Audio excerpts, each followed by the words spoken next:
I do really wish for Black people to hold themselves to a higher frequency of thinking. Absolutely. And the thing that really hurts me the most is the low level frequency of thinking, specifically elicited by Twitter. The saddest part of everything is it's just a reflection of the mindsets of the masses in this country. That they're actually sad, that they are miserable, that they want people to lose, they want to cancel people, they want someone to collapse so that they can have a fat laugh and be like, you're like us now. Yeah. Mac G is winning. Sol Penduga is winning. I am winning. You are winning. And maybe those people cannot fathom.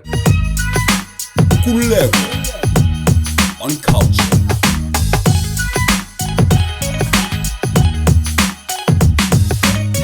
Yeah, you envious to any degree about your kids, not in a negative sense. Like, I think I would have loved to travel the world and know 5-6 different languages. I'm sure it has its own drawbacks, like maybe creating that distance between you and your original language. Perhaps, I don't know what happens to people when they don't speak their vernacular language, because I love Xhosa and I speak it all the time. And my kids speak Xhosa predominantly. But through them, I'm like, this is dope. I would have loved to experience this because it's something that I actually desire for myself now that I'm older. But then the barrier is that you have a family, you have kids, you can't just go to a different country. Do you envy that? That kind of childhood? Would you have loved to be moving around? No, not in the slightest. Like most people, I'd like to travel and see the world, of course. Yeah. I do have a wish for my children to be much better than me, better traveled, stronger, smarter, faster, richer, more influential. So we try and do some of these things to ensure that they get opportunities and exposure. But as I've grown up and met people that have traveled the world and lived in different countries, I do not see them as superior. I've got very layered, deep, mixed feelings about my children being based in different parts of the world. Yeah. It's a conversation I have with their mom. We have certain clashes. It's not so much accessibility. Look, I think when you are born, the idea is for you to win. And the idea is for you to be put in an environment and given the tools to win. Yeah. And the assumption is that if you're based in certain countries, especially more advanced, the assumption is that the environment is better and the tools will be better. But from what I've seen in the people that I idolize, it is not always the case. My children they are an experiment because we don't know how they're going to turn out. I mean, you become a billionaire, you send your kids to Hilton, you buy them fancy cars in grade 10, and all of a sudden they snort and they fuck shit up. Or they end up becoming something really, really brilliant. I realize that I believe very much in struggle, stoicism, and I don't know if the quality of life all my children, all 6 of them are living, is building the type of grit that I'd like. And Nkunzi, Africa in particular, part of the sadness, I had to explain this to my mom for a while. She didn't get it. My children are the equivalent of German kids, American kids, Australian kids coming to South Africa, going to a sheltered international school, living in top suburbia, and not necessarily being in the ground, mixing it with the people. So when they come back and you ask, oh, how's China? Do they really know China at that level, or do they know a soft life China? The experience is great. They've been on flights, they're articulate, they've traveled, but for the type of animal I'm trying to build, there's a certain type of work that will need to be done, which I would need them here and I'd want them to do it more locally. I think with the right type of leadership, South Africa could be the greatest country on the planet, realistically speaking. Dubai is trying to be the best city in the world. I think with the right leadership, if you look at our climate, if you look at our mineral resources, if you look at our diversity, if you look at our dynamics, and then if you look at our problems we have as a country, and the fact that we could actually colonize Africa, I think South Africa is arguably one of the best places to be right now. So I do not envy them, but this is what they're meant to experience. But I don't think, I wish that was me.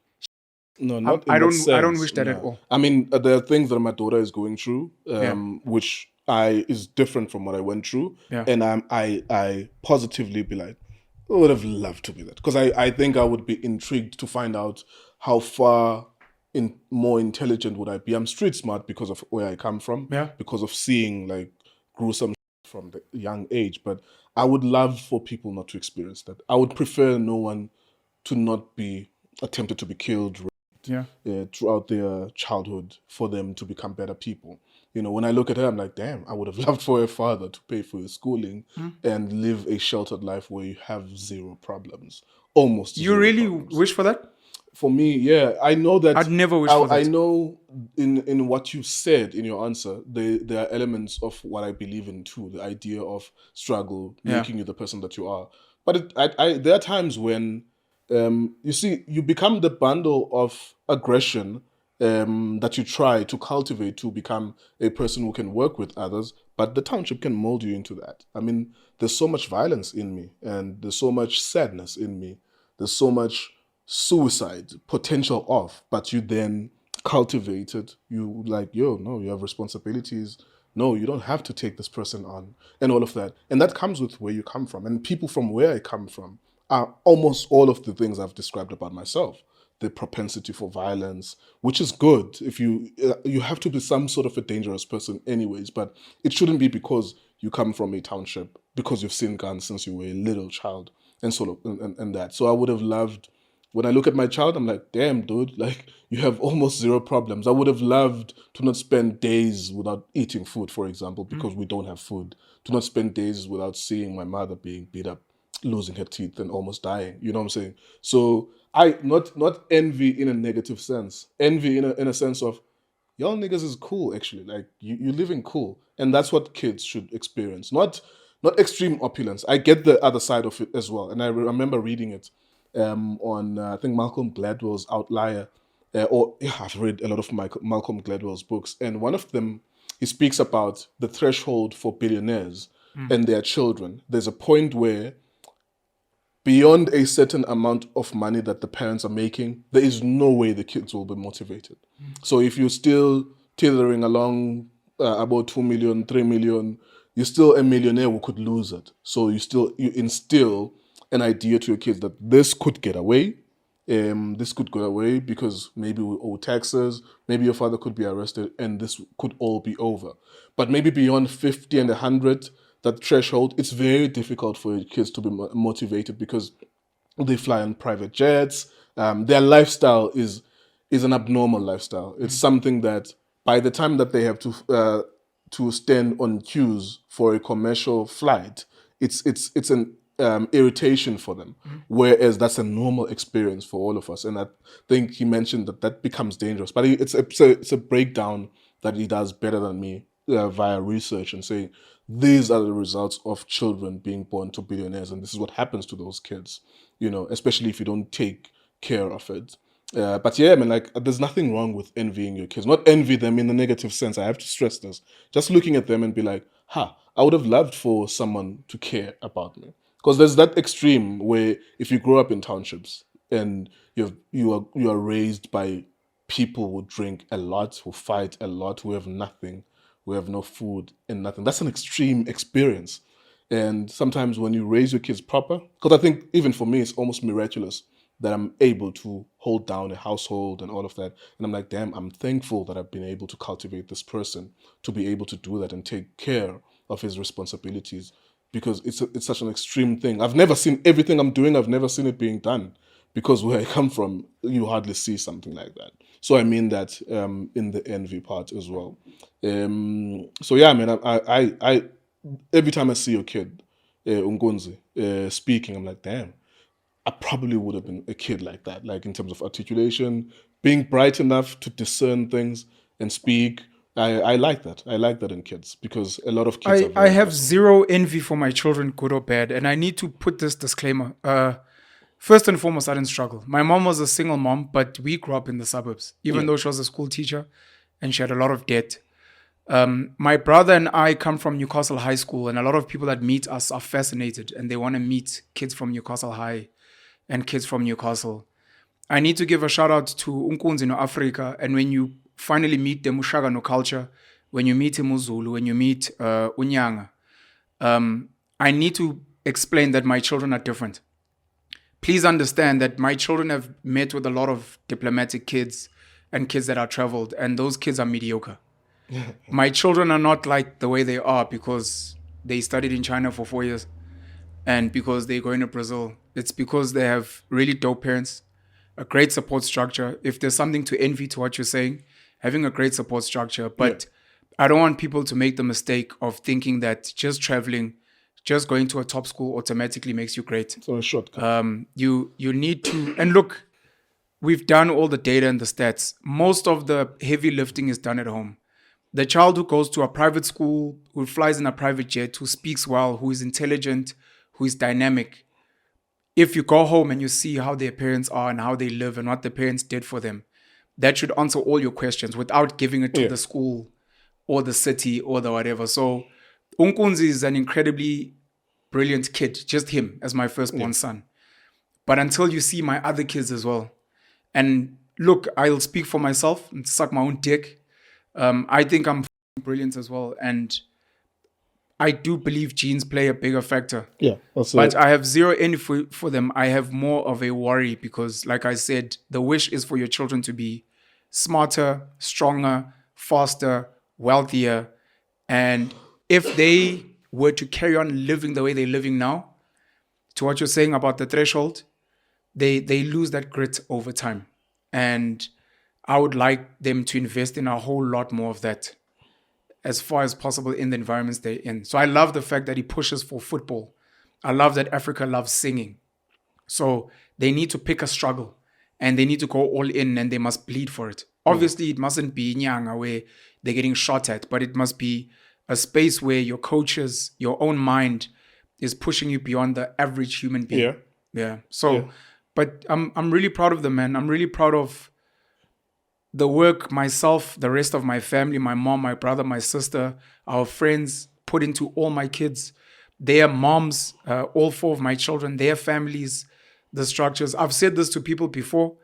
The support structures that I have are worth envying. If ever my kids turn out very successful, it's because we've created a really great environment.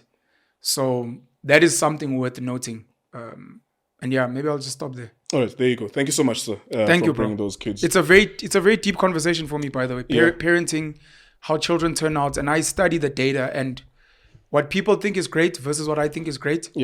Is completely different. And there's no shortcut to it. I think there's a lot of people make the mistake of thinking that because Cultr charges 100,000 per year, that solves half of your problems. 100%. I agree with you with the idea that, my child is so well-mannered that it's because maybe when she was 4, 5, 6 years old, we'd tell her, like, yo, shut up, sit down. 100%. Like, shut up, sit down. Yeah. Not in any sense of aggression. I only hit her once, maybe she was 2 or 3. Like, shut up, boom, once. I've never had to do it again. A lot of it happens in the home, and how she turns out is largely because of the support system you speak about, not because you spent 100,000 at Cultr. We can pull the data. There's no such data that supports that. For sure. For sure, there's no shortcut to it. Let's talk about content. You guys are doing well. Tribal Media House, Penuel the Black Pen.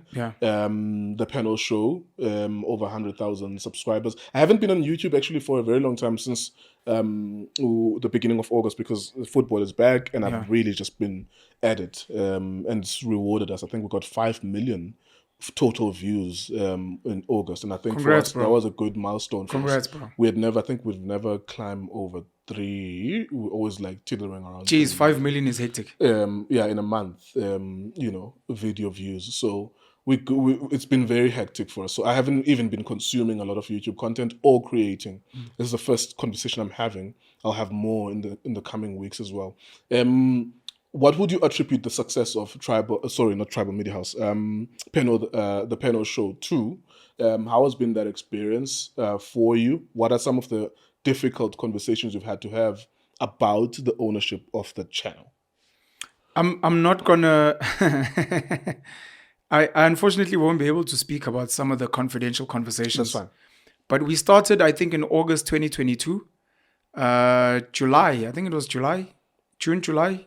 I remember seeing the first we ever crossed episode. over 100,000 subscribers. The first episode was me and my brother Penson, and which then did really well. Mandisa Mashiko, Yeah. the second episode. Followed, I think there was Nhlanhla Lux, there was Rob Hersoft, there was Rutendo Matinyarare, Sfiso Matondo, etc.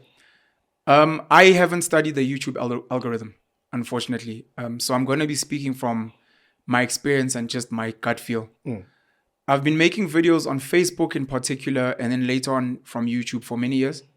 I started taking YouTube seriously towards the end of 2021, saying that I'm going to post a video every day, consistency, which they normally speak about. I think DJ Spoo started a few months back doing the same 365-day challenge to say he'll release a video on YouTube every day. Oh, damn. Is he doing that now? I believe Is he's he doing in the that. middle of that? I didn't know. Damn. I thought that worked. I can tell you now, in my opinion, I don't think it works.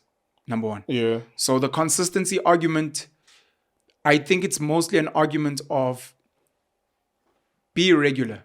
Let people get used to you. Let people know that you will serve them something. Yeah. I don't think it needs to be daily. It can be weekly. Weekly maybe helps, but it doesn't need to be daily. Your question is about the Penuel show. I started being serious towards the end of December 2021. DJ Spoo picked me up February 2022 and he invited me on the Hustler's Corner.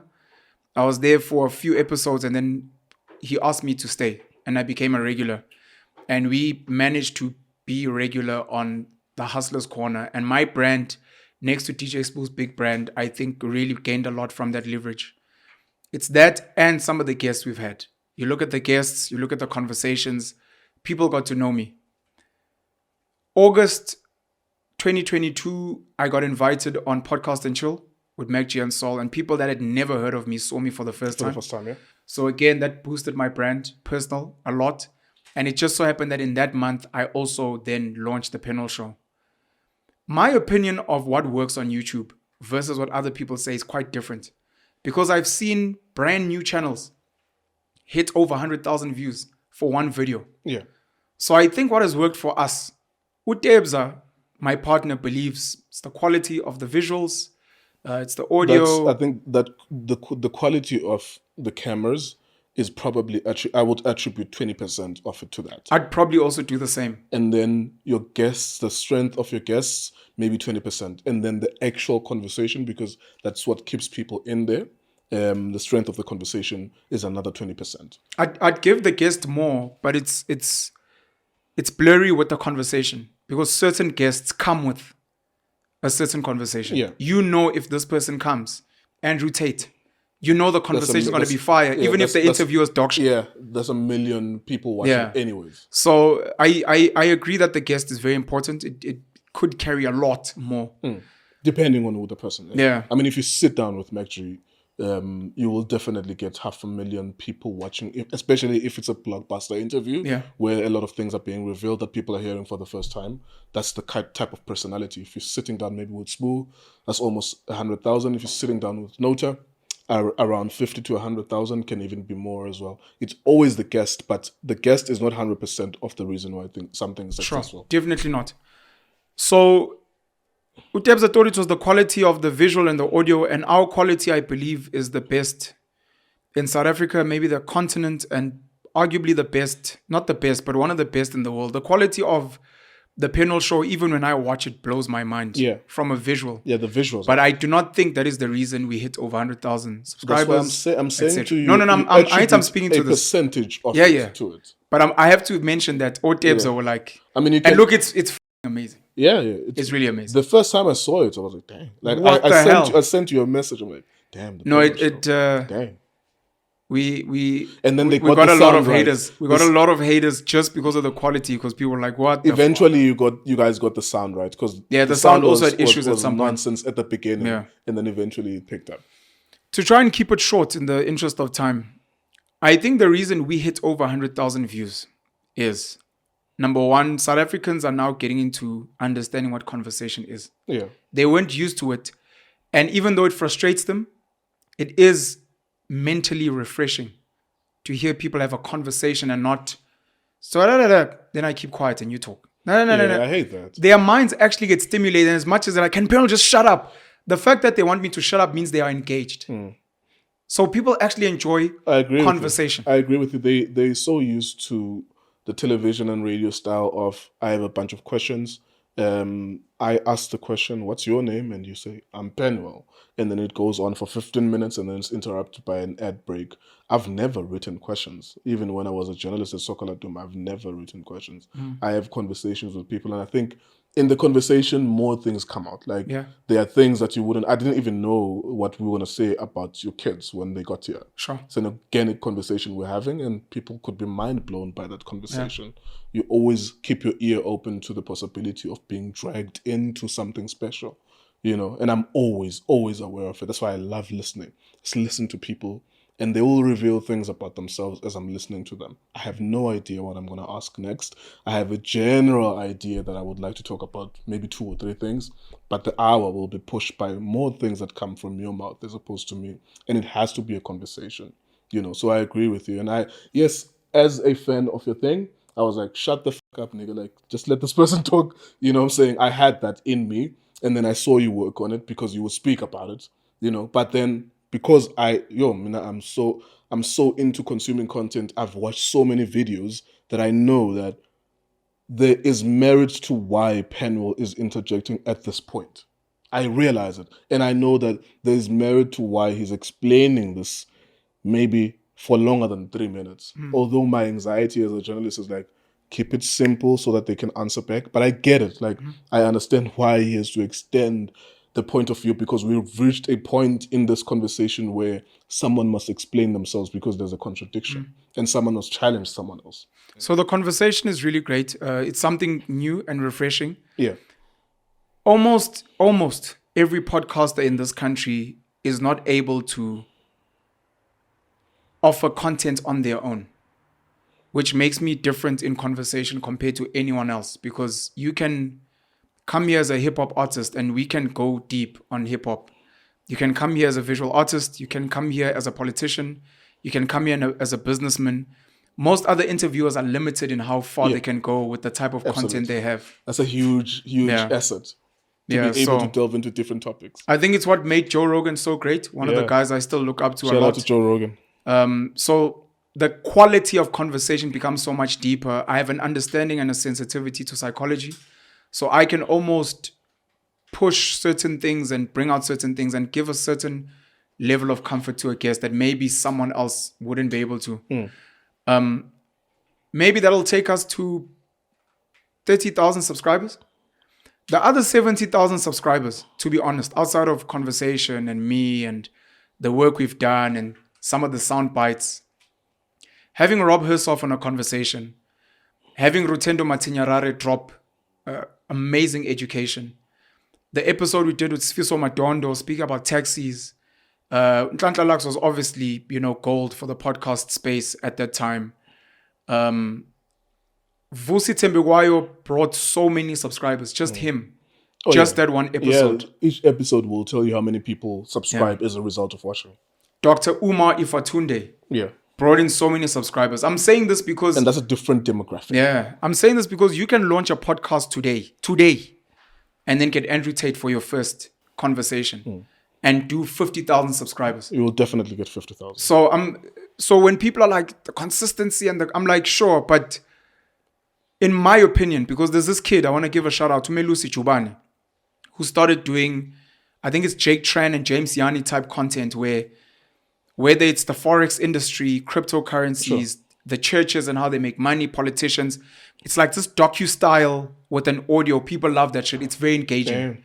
Damn. You put the visuals, you put a clip of Uprenda Fasi, and you're like, let's delve deeper into and people want to suck in. It's a lot of work. It's a lot. That stuff will grow you subscribers. So the type of content you make, how engaging it can be, the type of guest, etc. But for us, it's been the guests, it's been the quality of conversation. I'd put it to that, to answer you in a nutshell of how we got to 100,000. If people want to do what we did, they would have to steal all my guests, try and copy the conversation. They must replicate the type of conversation I can push, which becomes my IP of being myself. And I guess the quality doesn't hurt. To answer your question in a nutshell. I need to understand your mindset about these different. So you have the Penuel show, Penuel the Black Pen as well. how different do you approach those channels? Because I've always looked at you and I think there's gonna be just a point where, because of how much you're putting out there in terms of productivity on Penuel the Black Pen, at some point it's gonna feel like I've heard your opinions on every single topic, to a point where I'm no longer interested as much. Maybe I want to just consume you once a week now, because I hear you every single day and your opinions are consistent. People are very predictable. All of us, we are predictable in our patterns of thought. Once I pick up that you are leftist or rightist or an extremist, whatever, I already know that you approach each topic with a bit of extremism because you are an extremist, for example. With regards to both of these channels, how much does it affect your life in terms of like your day? And also, like I know that with the Penuel show, you were doing a lot of content in advance. Like you would have 2 months. I don't want you to have 2 months in advance content. You have 6 months in advance, 4 months in advance as well. And how? So let me talk. I just want to ask you about the approach to both of these channels and how they affect your day-to-day activities. When I left the Hustlers Corner, I went to set up the virtual Nkululeko with DJ Sbu. Sure. I stayed there for a while and I left when I think it hit 15,000 subscribers because I was working on 3 channels. Penuel the Black Pen, currently I have not figured out, to be honest. I did think it was going to be a vlog, personal opinion channel. And I would like to think... There's still that, to an extent. To an extent. I would like to think it should never get boring. For one reason is current affairs. People still, and I don't do enough of it, still crave my opinions on BRICS, on the coups in West Africa. So there'll always be new content that they would like to hear my thoughts about versus the more evergreen. Generally, this is how I feel about humanity. So people that Bree Street, there was an explosion, they'd like to be like, Penuel might have some intel here, which I do, but I've cut down on sharing. So I'm hoping maybe more vlog with maybe more clips and stuff, but we'll see. Number one. Number two, I might have to do more interviews there because of what you're saying about the Penuel show. The Penuel show is in partnership with Tribal Media House, and unfortunately they are fully fledged production house, which means they are busy and they are full. They literally have to slot me in to their schedule. So sometimes you'll miss a guest because they're busy. So I've had to be forced to host certain interviews. I've seen you do actual interviews. Are you still doing the AMP Studios? AMP Studios, some of them, yeah. Yeah, I've seen some. So it's because of time and scheduling, because I'm like, I'd like to sit with this person, but if I have to wait for scheduling, it's never going to happen. I need to find a way for that to work. Maybe with the Penuel show, Debs and I will find a team that just works for me, if budget allows. If not, then I'm going to have to see what works. Will I be forced to get to one channel at some point? I don't know, and I hope not. I have cut down a lot on the content I'm sending out because I figured out this thing of you don't have to drop a video every day. Yeah, you don't. Yeah, I would ideally like to drop one video on the Penuel show a week, one video or 2 videos on Penuel the Black Pen until I figure out the way forward. Some of the hacks, some of the things that we're still sleeping on, which is why I don't think, I'm speaking for myself, I can't speak for the audience. Why I don't think I'm going to be boring for a while is because people actually haven't seen different layers of me. I haven't, for example, done a weekly roundup of just rugby and going hardcore technical like eDisc TV. So that could be something refreshing. I haven't done music reviews, which could be just content on its own. I haven't done movie reviews on a deep dive. I still want to transcribe, interpret, dub my content into other languages, which will open me into different markets. I am still going to do content with my children, which is going to bring a different flavor. We haven't fully explored my brother. My sister has not come through yet. She's going to come through and show a different side of me. People are like, oh, this guy's also an older brother to like a younger female. Yeah. I've not dabbled in, which I've thought of considering doing because I think it would be fresh gossip. I think I could do gossip just on its own. So do you like that gossip? I have to say I love gossip, particularly because gossip is like a symptom of illnesses. So when I watch Mocha Love, when I see what trends on Twitter, I realize that there are underlying issues here. Yeah. And I'm like, I could write this story and bring in an educational element. There's a reason why that woman was slapping that guy. There's a reason why this guy's just been jailed for. And I'm like, everyone's gonna be like, oh, dog, did you see fucking Peter in the face? And then we laugh. And I'm like, let's talk about it. Let's laugh. And then I'm like, let me actually give you something to think about. So you're like, Yazi, Lenda Bayalo Sisilo, Penuel said, and now people that are talking about it are bringing in an educational element to be like, hey, this actually makes me look in the mirror and be like, yo, guys, we've actually also got an issue where we're fighting over my grand's house. So I love gossip because it highlights the ills, specifically of the poorer black communities, and it's worth a conversation. And also then to bring people to speed of, let's speak gossip, and then let me throw something that's going to make you feel guilty. I'm like, let me actually get back to work.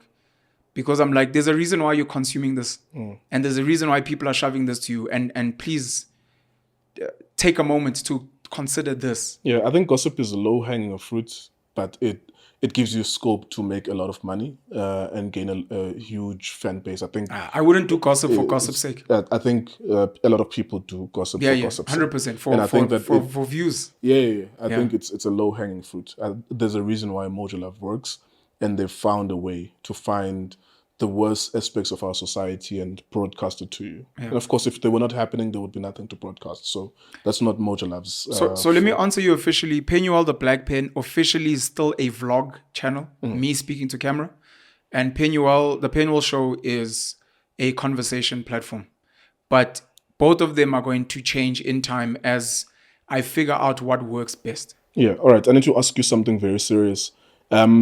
I got a VIP treatment with Mac G and Soul and the team when they were celebrating 1 million subscribers. Yeah. And I really, really appreciated their generosity. I brought like 5 or 6 other people. That's dope. Just to experience, 5 other content creators to experience what I was going through. And Sbu as well was there. It was beautiful to see 10,000 people in there, and I got to experience people who call themselves chillers for the first time. It's insane. It's ridiculous actually. What is the state of that relationship with you, with Mac G, and the team? If there is anything to be said about that, and of course Julius Malema as well put in his own spin into it as he attacked you seemingly. I haven't been on YouTube that much. I don't know whether you responded to it.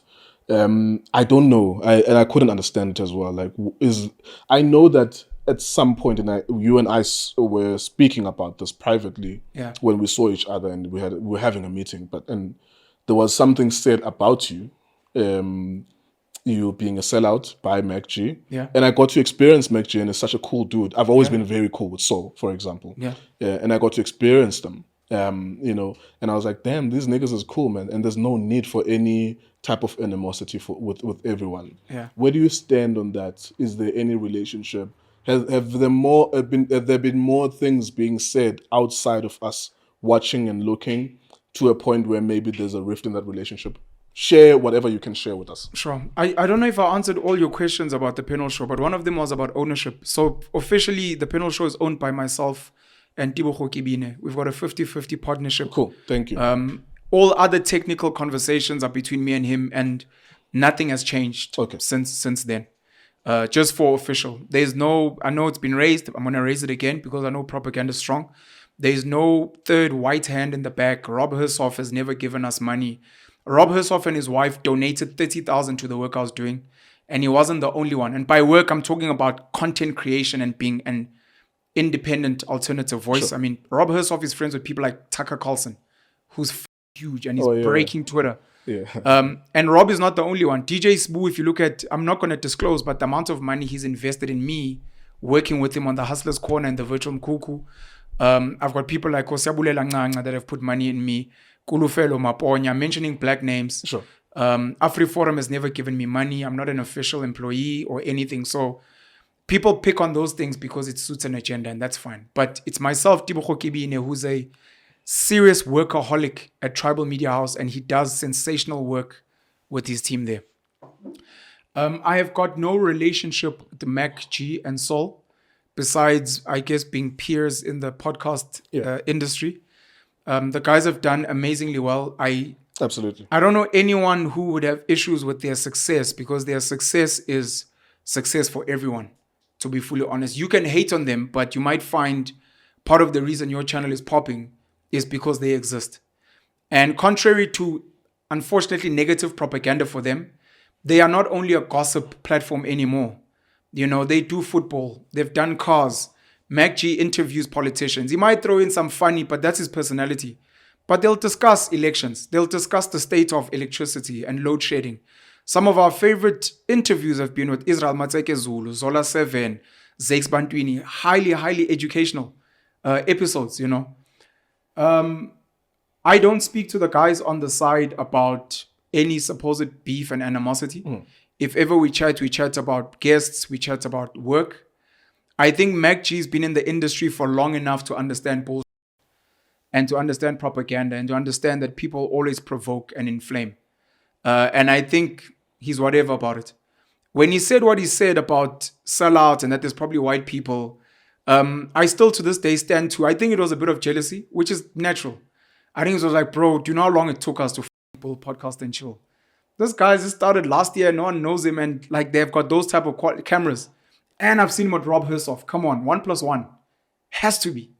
But that was him being honest about something that anyone would look at and be like, but to Julius with the Mazotis, that's probably Mazotti money. Because we do that. It's a natural thing.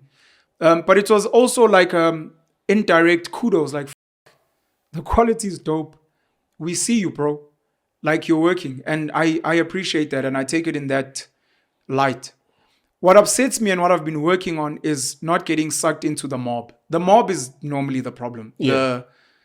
Nkululeko, shut up and let Pen speak. Pen, shut up, let Nkululeko speak. And then it's Chiefs versus Pirates. And if you and I have an agreement that, look, on camera, bro, I hate you. So I'm going to swear at your mom and I'm going to swear at your children. And we have an agreement because we're trying to create that type of energy in the world. Sure. I'm not about that energy. So I need to fight the mob. And I know the mob is driven by propaganda. And they love it. They love the beefing and the fighting. I make very different content from Podcast and Chill. I'm a very different personality. My role models are very different. But people like doing this thing because it makes them happy. Similar things, you see them in sports, you see them in politics. Where, Julius, what do you have to say? Gayton McKenzie said this. Yeah, Herman Mashaba, but Kenny Gunene said, and then you must be sucked in because the mob enjoys that negativity. And I've said before that the saddest part of everything is it's just a reflection of the mindsets of the masses in this country. That they're actually sad, that they are miserable, that they want people to lose, they want to cancel people, they want someone to collapse so that they can have a fat laugh and be like, you're us now. MacG is winning. Saul Penduga is winning. I am winning. You are winning. And maybe those people cannot fathom. And if they prefer you to me for whatever reason, because you are a family man and I've got children with different women, they're like, this guy must lose and come back to where I am. I want Podcast and Chill to get to 10 million, 100 million subscribers doing the work they do. I want to get to 10 million, 100 million. We can all exist in this space. There is more than enough. We're all bringing different things. I said this to DJ Spoo, that I'm convinced that myself and DJ Spoo bringing politicians on the Hustlers Corner influenced Podcast and Chill to bring politicians. They can deny it, which they allowed to, but it's the influence of chillers being like, dog, when are you bringing Julius? Dog, when are you just on that point, interviewing? sorry, can I please interject? I think that the ecosystem fits into each other with the audience that we have and people developing an appetite for this type of content. I think you make a very good point about that. The existence of Podcast and Chill sort of enables or inspires other platforms to exist. When they cultivate an audience, that audience is hungry for more than just 2 episodes, for example. So in the 24-hour span that they have per day, they want to watch more than 1 hour from there. They want to watch some time from someone else as well. Just on this point, I'm triggered or inspired to say something about the point of politicians. I think that there's merit to that, all of us. The idea that, because for me, the way that I looked at last year was, okay, it's all fun and games, because I had the feeling of having a successful YouTube channel with Idiski. So everything I'm experiencing on Nkululeko and Cultr, I've already experienced with Idiski. I've already seen way a lot of money with sponsorships and stuff with Idiski. It's changed my life dramatically with Idiski TV. So when I do Nkululeko and Cultr, I was like, maybe there's like something bigger here than just seeing, because there's a feeling of seeing something for the first time, seeing your video get 10,000 views, and then 100,000 views, and then 1 million, and then 10,000 subscribers, 100,000 subscribers, 1 million. It gives you it stimulates you differently every single time you reach a new benchmark, and it's nice. But once you experience it, I suppose, and I hope that with a lot of content creators, something must happen to you that says, okay, what else can I use this for? And last year, I wanted to use this for the political conversation. I was like, I know that we're going to the 2024 elections, and I want for there to be an opportunity with different voices speaking about spreading their political message, so that we're not wasting this. We're not wasting the cameras and the time and the attention that we're getting from the audience. So to an extent, I really do agree with you. And that's not a negative thing to say that because you were political, or because I was political, because Smooth was political, that eventually Maggie was political. Sure. He had to be political, although the audience is not used to him being political. Correct. And it's a positive thing. Like, it's a positive I agree. spin-off. And also, when his clips trend on Facebook or Twitter or TikTok about the conversations he has with musicians, it also inspires us to be like, I would really love to have this conversation with Uzola 7, and then have it with Lance Stir, and have those two contradictory stories about the same people be out there for the audience. So there are positive spin-offs with the political conversations you're having with Smooth, to them, to myself, and to everyone in the ecosystem as well. And no one owns that conversation. You don't own it. I don't own it. We just talk to politicians, and they talk to politicians. And ultimately, if South Africans can gain from these conversations we're having with politicians, maybe it helps them choose one party over the other, for example, in the election, given the electoral system that we currently have. Sure. So I think you make a very good point. I just wanted to mention that. No, thanks, bro. Look, so I once said something here, and you made it a caption, and it trended, my views on black people. I do really wish for black people to hold themselves to a higher frequency of thinking. Absolutely. And the thing that really hurts me the most is the low level frequency of thinking, specifically elicited by Twitter. And normally when I fight back and I get emotional, it's that pain of seeing people you genuinely care about doing the exact thing that explains why they are at the bottom of the food chain, and why they're suffering, and why other races are still dominating them. It's like you guys literally are begging to carry on being treated like, because what should happen with someone like myself, I'm meant to leave Twitter. I'm meant to be like, you guys piss me off so much, all of you. You're bashing my kids, my children's mothers, you're bashing me, you, go die and leave. And then they all clap hands. Yeah, we chased him away from Twitter. He left Twitter because of us. And then I don't engage. So what would happen if that happens? And then I don't engage on other conversations. What do you think of MacG? No comment.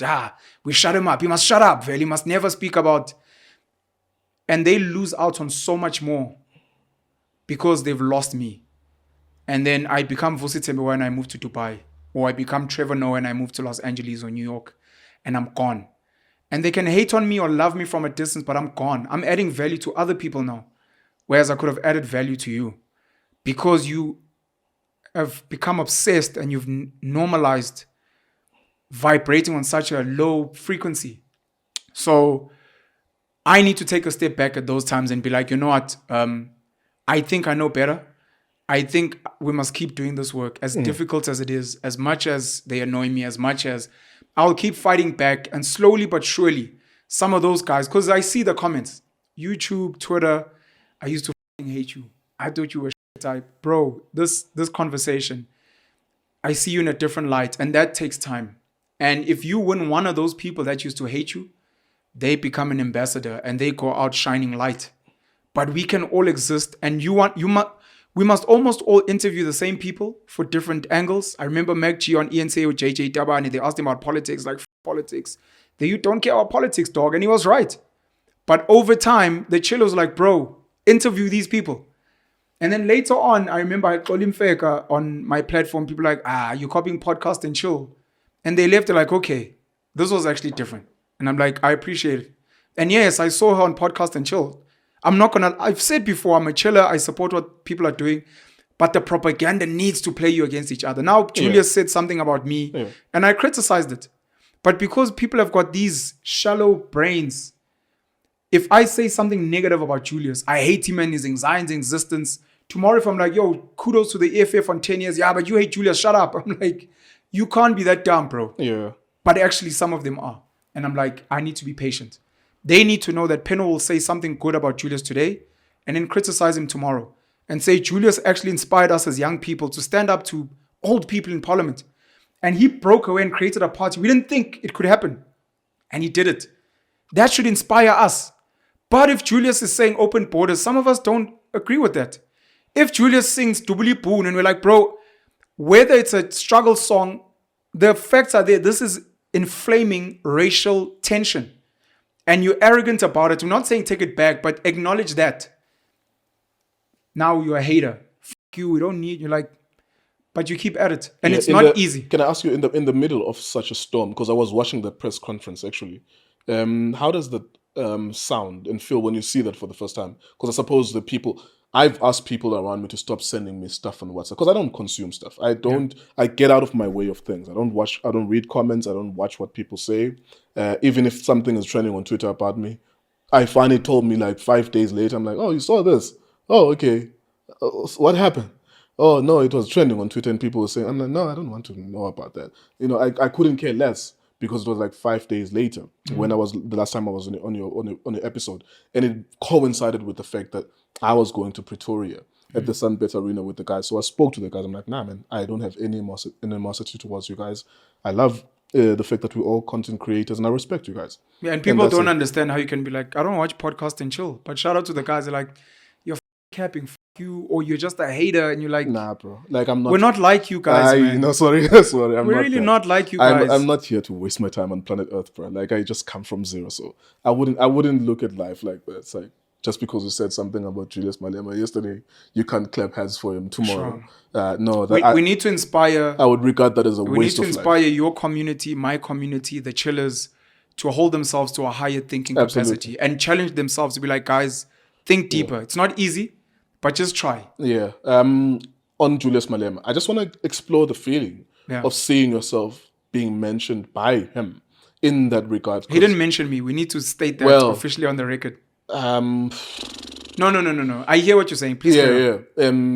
How the does that feel? Like, because I get annoyed whenever I trend for whatever reason. Like, and I try to keep out of being part of that, and that's why I'm not on Twitter. So Julius officially never mentioned Penuel. He never mentioned the Black Pen. He never mentioned me at all. Well, I wish I could play the recording. I know that he never mentioned you, but it clearly was about you. No, that's what I'm trying to clarify. Yeah. I'm saying I was the only person at the time who'd made a video that had done many views criticizing the chant and the singing and then also calling out Elon Musk.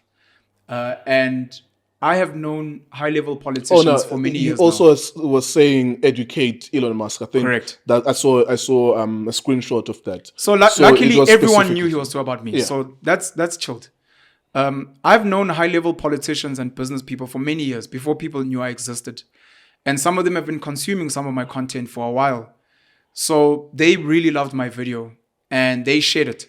And I can believe the reason my video even got to parts of Europe, America, was because some of the people that I'm connected to have influence globally. And you can imagine now, if you're a high-level politician in this country and someone is saying, I saw your clip on this boy's show. I saw this thing. Did you hear what? It can be very inspiring if it was a great piece. And that's why people come to my platform, because people are like, bro, I had someone in the Middle East. I had someone in Japan being like, I saw your shit on that Penuel. You're like, bro, you're a big deal. I'm like, I'm not, but I appreciate. I know how many people sent that to Julius. I have an idea, rather, and who those people may have been. And I can imagine how it pissed him off. What makes me happy is the fact that it shows not just me, but the entire alternative media space to have an influence. Yeah. On politicians and politics at the highest levels. To be like, these guys are actually watching us. And if they're not, they are funders, their biggest supporters, some of their fellow politicians are watching us. and they will ignore and pretend like they don't know who you are. But we're affecting them. So when I heard that, I was like, I'm glad he heard it. He doesn't have to follow my advice, but he heard it. And that's what's important. And it bugged him to a point that he wanted to mention it, which makes me really, really happy as well. So I took it as a compliment. As I said, I took it as a compliment. It told me we need to work harder. We need to get to a point where Julius, Cyril, John Steenhuisen, the biggest politicians in this country are quoting. You know, I was sitting with Saul Penduga. I was sitting with Nkululeko Nkeu. You know, I was sitting with DJ Spoo. Well, Sizwe Mpofu Walsh and I had a conversation. I was with Penuel, the Black Pen. Look, Mac G and I, and you're like, we are there. Respect us. Because not only are our platforms growing, even our opinions have a say. And there are people that will not vote for you. Could be 10 people. Because we said something. Yeah. And those 10 people might be sitting on 10 million rand each to fund your campaign. And if you are not going to respect us, it's fine. But we're learning something. What hurt with Julius is it half backfired for him because he bashed not me. If he'd said my name, but then he's like, unemployed podcaster, which ended up now hitting every young person who's unemployed and who's trying out to podcast. Mac G wanna be. And you're like, bro, Mac G is dope. And if we wanna be Mac G's, that means we're moving in the right direction. These guys are f***ing over 1 million subscribers. Now, if we're saying you're a Peter Mukaba wanna be unemployed, if you weren't in politics, you'd be nothing. Bro, that's short-sighted and you're almost bashing yourself. Yeah. We are the embodiment of you rebelling, trying to find a way, being different, and we've done it. And you're bashing us, and it's like, that was whack. And a lot of these people came back at me and they were like, bro, just ignore. I'm like, you're speaking to the wrong person. These things mean nothing to me. I'm actually impressed because I admire Julius. I want Joe Biden, I want Vladimir Putin to quote me and be like, there's a problem in South Africa called the Black Pen. We need to deal with them. Then it'd be like, how do you feel? I'd be like, look, he said he wants to deal with me, so I'm a bit nervous because maybe now I need to get security. Now I need to watch how I move. But to just mention me in a press conference, people can swear at me, bro. My skin is so thick. And maybe in time, people will realize how mentally strong I actually am. And when that day happens, I think some people are going to respect me. Some people are going to fear me. And hopefully some people are going to be like, this guy is actually really a leader. And we actually went away. Same way they used to laugh at Julius with his woodwork marks. Same way they laughed at Jacob Zuma and the grade 4 dropouts. Like, over time, this is the consistency now with the YouTube algorithm. Watch how this guy moves over time. Throw everything at him and watch what happens. And at some point, you'll be like, bro, we threw everything. And this motherfucker is not going down. What the fuck are we dealing with here? It's like, sure. Now that I've got your attention, can we actually start doing good work? Yeah. Yeah, thank you, man, for that. That's quite extensive. I suppose it's up to someone's discernment to believe whether or not there's any beefs if you're looking for them. I don't understand. I just don't get it. Like, people see beefs. There's no need for it. You never met any podcaster at a nightclub and fought. And, you know, there wasn't a fist fight, but... Over podcasting. You know what I'm saying? Like, yeah, and I also like, it's like you have your own microphone, Brian. You have your own venue. Sure. And you're speaking with someone random at your own time frame, with your own day, at a specific o'clock. Whatever a podcaster does here has no bearing on another podcaster. Yeah. It's not like we are borrowing each other the same microphone and Correct. I'm waiting for you to finish. And YouTube stuff stays there, bro. It's not we're not even competing for the same time slot. Yep, absolutely. You can watch my shit and then watch someone else's shit tomorrow. Absolutely. I need to highlight this. It's very important for people to understand. Some of us are in the podcast industry. We sit together. It does not necessarily mean we are friends. You could call us colleagues because we're in the same industry. Yeah. That's even if we talk. Some of us don't talk. Some of us are very different. You could see us sit every week and we might have different ideologies. It's happened so many times where someone works with someone and then someone gets accused of assault. And the people they work with are like, hey, look, I don't know. Maybe he did it. Aibo, defend him. Why must I defend him? I don't know what he does. Yeah. We work together. People out there work in education. They work in the healthcare industry. They work in retail. They work in banking. They sit with colleagues that are racist, that are sexist, that are xenophobic. They hate each other, but they sit in meetings. They take team photos. They go out there. We work in the same department. But if this guy gets deported, if this guy gets accused of racism and gets fired, some people in the team applaud because we're just here to work. Yeah. So people also mustn't make the mistake of thinking we are friends or that we must be friends. Yeah, absolutely. We don't have to be friends. That's a great point. So that's very, very And important. I think even and this is about discernment, as you mentioned, like in the things that we speak about, like ideologically, we're not the same. We're really in not. the things that we choose to talk about, the things that we support. We can't shoot 100 hours over the past 12 months of content or over the past 24 months of content and you not pick up at all that Penuel is completely different from Sbu. Sbu is slightly conservative. Maybe Penuel is slightly more extreme. Nkululeko is somewhere neutral. Or MacG says politics. Yeah. You know, like you could, over the past 12 months, as you're listening so that you can remember that in 2 years' time, oh, this one said he would vote for DA, and the other one said he would vote for ANC. We're not the same people. Correct. We have completely different political viewpoints. And even in, sometimes I would say shit like, for example, I embrace Ulungelo KM. I like him. Yeah. And he's openly said that he's a gay man. Correct. You know, and I say, I don't wish for my kids to be gay. You know what I'm saying? Like, and I was having it in a conversation with him. And I'm like, yo, bro, I cannot fathom how someone can be gay. But Lungelo, to me, as a human being, is such a dope person. An amazing human being. Yeah, like we hang out and he's such a dope person. You know what I'm saying? It's difficult to be homophobic. Apologies for jumping in. It is difficult to be homophobic when you have met people you didn't know were gay. Yeah. And you genuinely ended up liking them. Yeah. And then you find out later that they're gay. And a lot of people that are extremely homophobic. We must beat them up.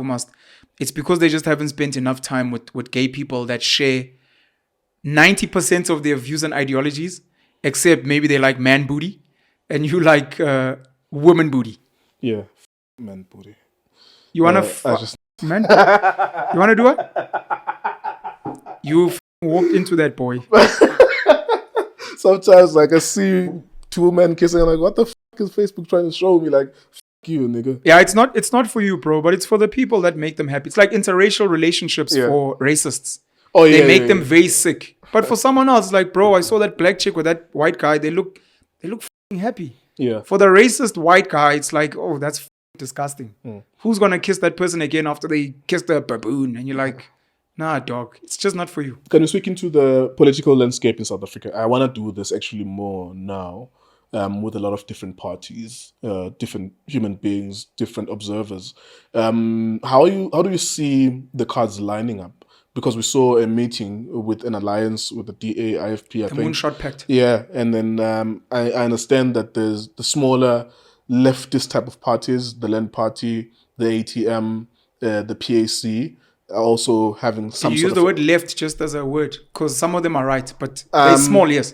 I'm trying to locate people, like I'm trying to get a shortcut to make people understand these ones represent this, although we're not having that discussion now. Okay. I'm just trying, when I say left or right, I'm just trying to get people to understand that maybe those are different political parties, you know. So the parties are making pacts or creating pacts amongst them, between themselves, about what to do next year, because I think that for the first time in the history of this country, it's becoming clear that there is nothing other than a coalition that's going to work. Next year. No one will have an absolute majority as well. What's your views on that? Like, how do you see this lining up? Where do you locate the ANC and who they could possibly work with if they want to want to continue to rule? Where do you see the EFF? And how do they align themselves with whom? Would it be a difficult relationship maybe with the ANC that they go into to shoe in maybe an EFF leader, Shivambu or Malema, to be a deputy president? Like, how do you see that lining up? It's a very, very deep question, and it probably requires 5 hours. Absolutely. I'm going to try and keep it as short as possible. Yeah. For people that don't know, generally, politically speaking, left politics is liberal. So people that are into LGBTQI+, children's rights and those things. Right is more conservative. Conservative, just think old school, traditional, hierarchy, patriarchy, capitalism, I thought I had an idea of what was going to happen in the politics of next year. And it's like every week I have like a new light bulb moment. Let me start here. Dr. Michael Louis is one of the people that are fighting for electoral reform in this country. I spoke about the mob and how we need to hold ourselves to a higher level of thinking.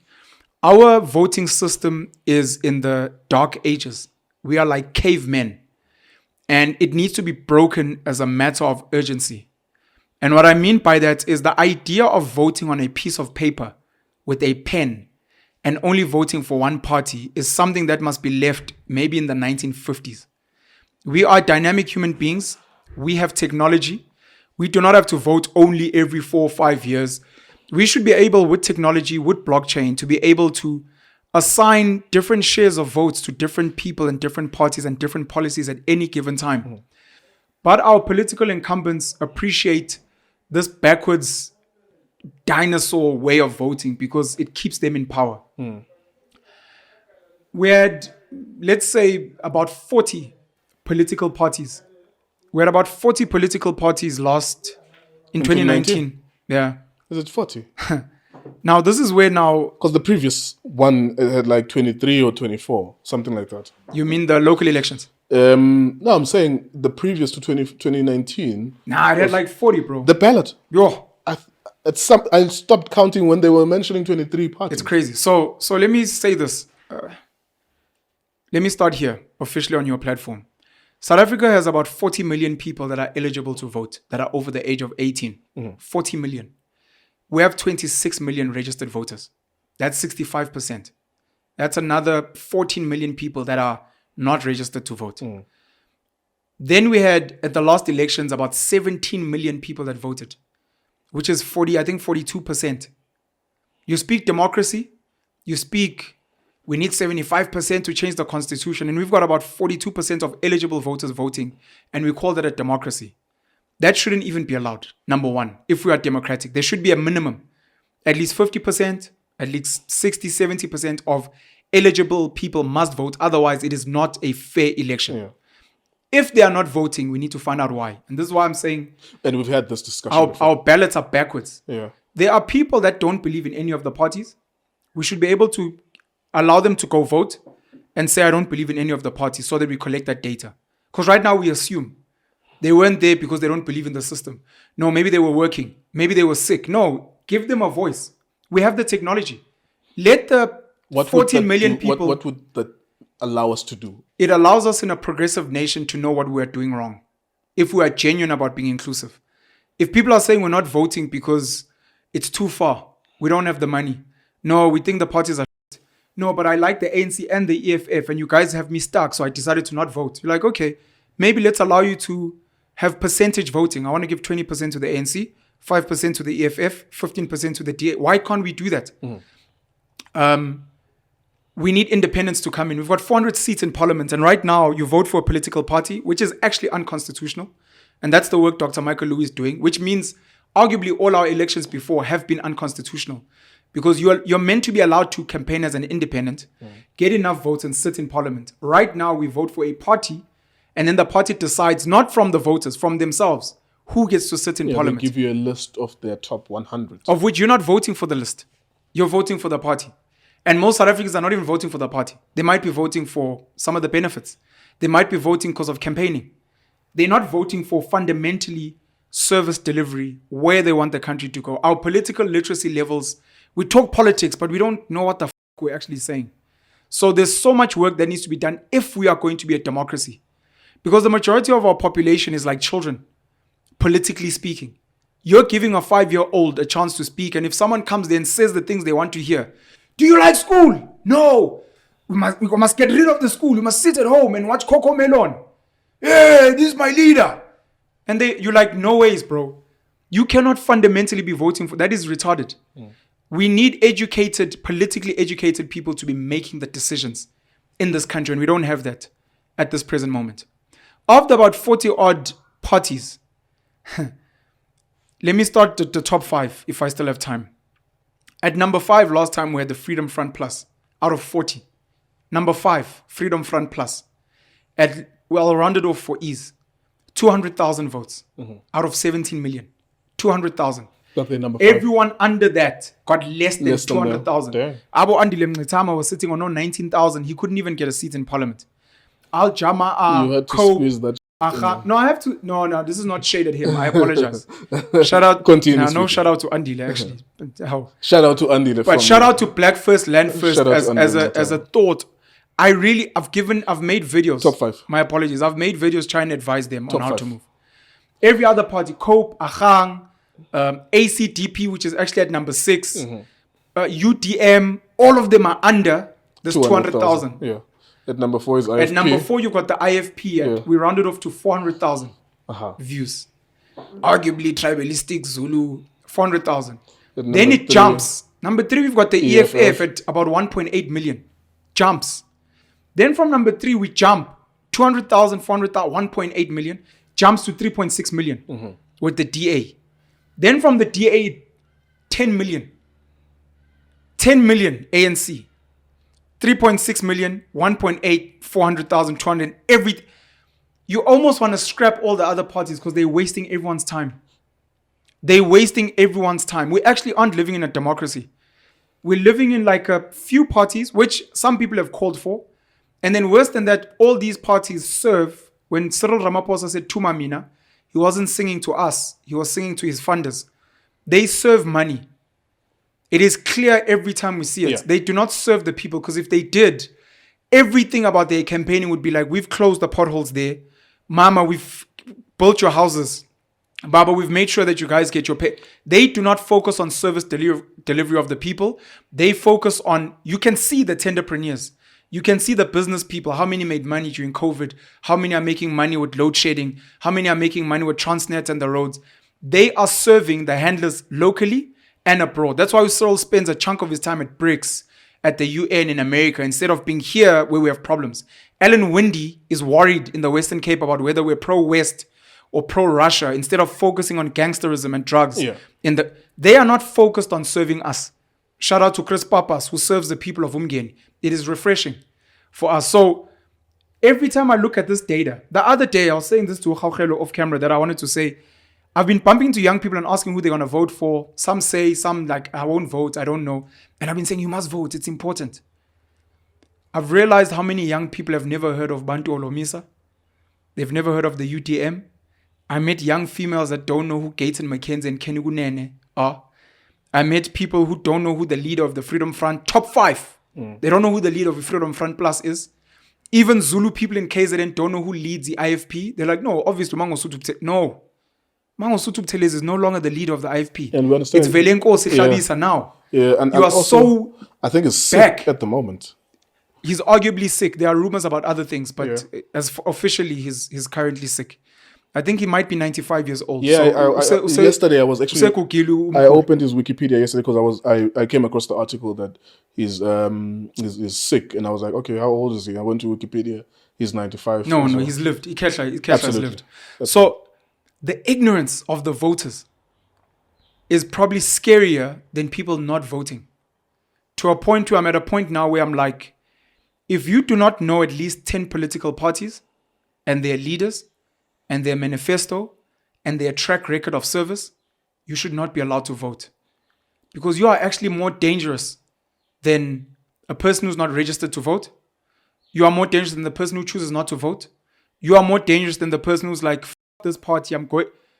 You don't know what you are doing because you don't even know who the players are. You should not be allowed to vote. People know Julius because he trends on social media. In their heads, it's ANC or Julius. And then they know there's this racist DA. But they almost know nothing beyond that. And it scares me. But it reminds me that we're not a real democracy. You cannot claim to be democratic if the bulk of your population does not understand the rules of engagement. We are all soccer players, but you don't know the offside rule. Yeah. We're all soccer players. You don't know that there's a log. And where you sit on the log, bro, get off the field. Because you're going to get on the field and you're going to cost us. Because you don't even know what you're doing. So we need to have a conversation. Electoral reform about Dr. Michael Louis are pushing for. We need to have a conversation about what is our plan for South Africa? What would it take for us to get there? And part of what will it take is democracy the best vehicle? If we maybe say democracy, is the current electoral system the best? And should there be a criteria? This idea of giving everyone a vote because it sounds good is more dangerous than you think. we need to have people that have a vision and a plan and a track record for this country to actually sit and be like, I will make the decision. It happens within the parties. That's why we have a branch, nama delegates that go to NASREC. They are representing constituencies. So we're meant to have a similar thing. And mind you, in 94, we switched from constituency voting. During apartheid and those things, white people would have blocks of voting. The people that sit in parliament would say, I represent Nyanga. So whenever you're raising education, you're like, guys, but Mina, I'm Nyanga, and we're not happy. Right now, it's just I'm ANC, blanket. And most of those people are not living in the townships. They can't tell you which constituency they represent and if their problems are being resolved. So you're just like, EFF is sees about who is your rep in parliament that you go, Nkululeko, I heard them speaking about medicine, Baba, you know, Mos. And you're like, no, as a matter of urgency, I'm going back to parliament to table that my area is not serviced. Please, can we sort that? We don't have that. We've got this bullshit that we have now, and we need to dismantle it. And we need to decide on the best model moving I think forward. there isn't an interest in dismantling it, because I remember reading articles and engaging some people who are on the independence front, in the sense that political parties were deliberately creating barriers to entry.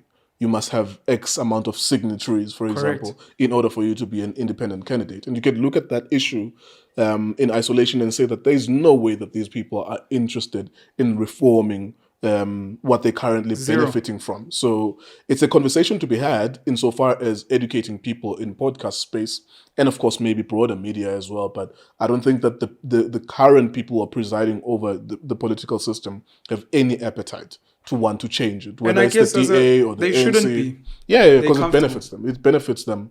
There are benefits to being to a system that guarantees the DA, for example, all the time 20%. Which is, you mentioned 3 million. You know, why would an EFF want to dismantle something that within around 10 years got them to 1 million voters? Correct. Or in less than 10 years got them to 1 million voters? So for them, it's in their interest, with the ANC and everyone else, to want to continue the current status quo as well. Part of the parties to look forward to, hoping to dismantle top 5, if not top 10, Action Society. Action SA, my apologies. Action SA, led by Herman Mashaba. Patriotic Alliance, Gates and McKenzie. I think they were at the last elections, but they were still very new. Action SA hasn't competed nationally. They were just at the local elections, and they did very well. So they're hoping to probably unseat the Freedom Front, maybe the IFP.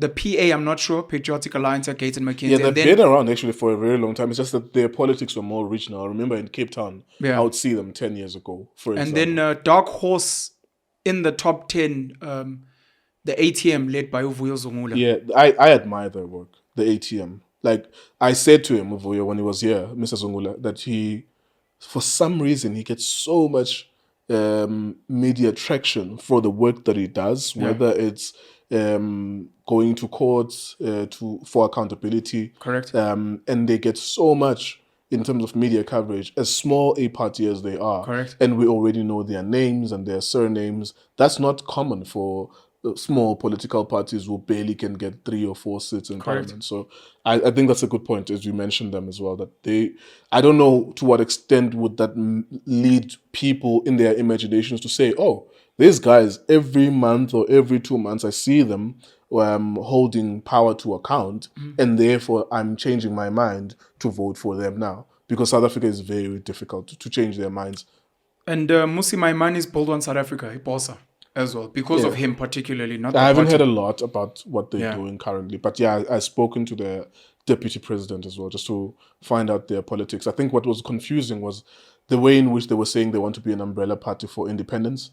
For me, that I found that very confusing from the beginning, because I wanted to understand who's your constituency, who's going to vote for you, where do you come from. No, Musi Maimane is living in the future like Ututuzane Zuma, which, like I said, the bulk of our voters are children.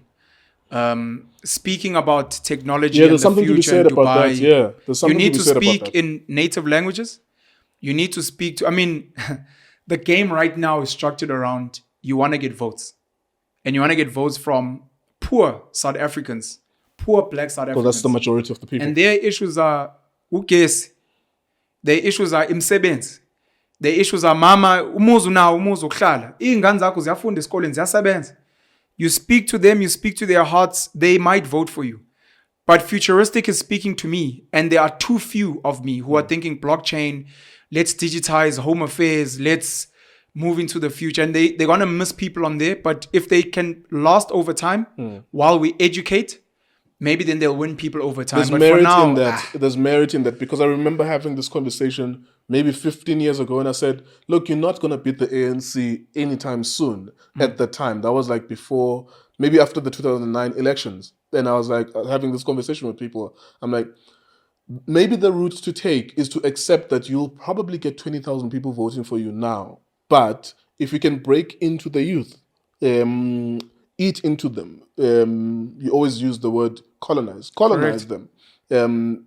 Maybe in 10, 15 years' time, you'll derive the benefits of speaking to them specifically. 100%. You know, speaking And you need to do the work. Yeah. You need to do the Doesn't work. happen overnight unless you're a cult of personality. And cults of personality are finding it difficult, because even Ace Makashule, I'm interested, because I saw his party launching this week. African Congress of Transformation. Yeah, and I was like, I've seen with, and I've spoken to Carl Niehaus, and I've seen it with him, and I was probing him about the numbers, probing him about where your voters going to come from, who are they? He mentioned something about a website. I know we run a website that has 150,000 people visiting every day in football, every single day. Yeah. And I know how difficult it is to get the number he was mentioning. And I knew that there's no way. And I said, can you get them in a community meeting hall and see how many you can get them to gauge their commitment to you? You know, so these cults of personality, people who already have a profile, come from somewhere, are finding it very difficult. Even with Bossa, for example, you come from somewhere, people already know you, but the strength of your personality will be in how much you can convince them to vote for you. And I think that the EFF did really well there, incredibly well. That the pool was with the leader, the cult figure, was able to convince people over time to say, vote for my party, to a point where they reach 1 million, which is a ridiculous milestone. It's an incredible milestone. It is. To get 1 million people to commit to you. So it's very difficult. There is merit to be said with these political parties to invest in 15 years. We're working now, but our intention is to maybe get 5% or 10% of the vote in 10 years' time, or 15 or 25 years' time, if they want to play the long game. What I personally want from politicians and the South African public is to serve the people. Yeah. I want us to move from words and speeches and uniform and colors to what have these people done for us in our area in the last 4 or 5 years, and who are the people that are doing the work, and what are they going to do once they get a bigger budget and bigger influence, and follow track record and be like, the reason we're not voting for you, we set you 10 points the last elections, you've only given us 2. There's another political party that of the 10 they gave us 4. We are now voting for them. It is as simple as that. We're not emotional. We don't care if they speak well or not. We appreciate that they are serving us. I think that's important. easier to achieve in a populace that invest in the educating of their citizens. Correct. Maybe in Europe you could have something like that, because it's a far more advanced society than ours. That's why they're called developed nations instead of developing nations. It's my wish. If it wasn't for that, then the trick, I think, for any person keen to be a politician, learn how to be a very charismatic speaker, study all the best in the world, 100%. learn how to be a passionate speaker. And in the South African context in particular, you have to learn Nguni languages. You have to learn some of the Sotho languages. And then you must learn how to speak economic English with funders. The funders will give you money if they can see you can influence a lot of black people. And then when it comes to matters of interest, in the public platforms, speak to the hearts of the people and the nostalgias and the proverbial promised land that we may never get to. And then in closed rooms, be able to explain to rich, white, foreign people how you're going to take their money and make sure that they get the best business deals, etc. That's unfortunately the political landscape we have currently. Absolutely. Coalition or not, my predictions, I don't know about predictions, but I'll say this. I really, really hope the ANC goes under 50.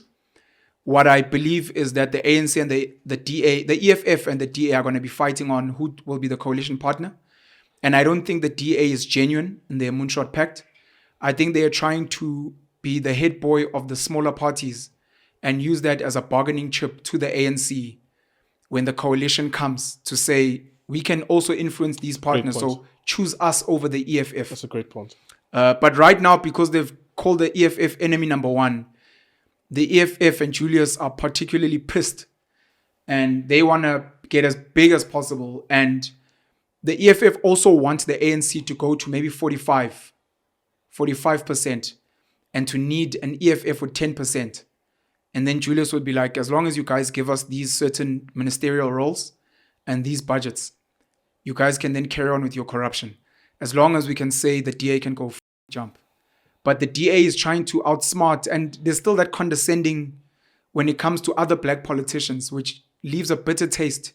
It's the reason why they lost Lindiwe Mazibuko, Musi Maimani, Herman Mashaba, Phumzile van Dam. They still have this condescending thing. And I think even with the Moonshot Pact, they're like, we've got this thing in the bag.